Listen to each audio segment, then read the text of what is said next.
Preparing for the next season. Ito na sila. Yan.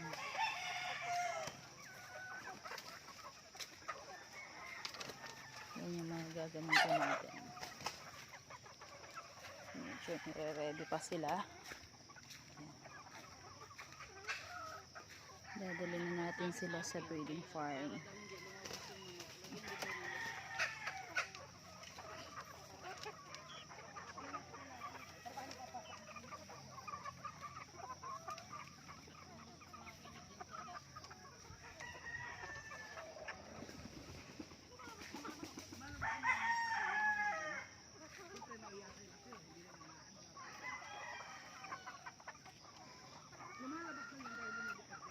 Lahat ng pinakamagaganda pinili natin.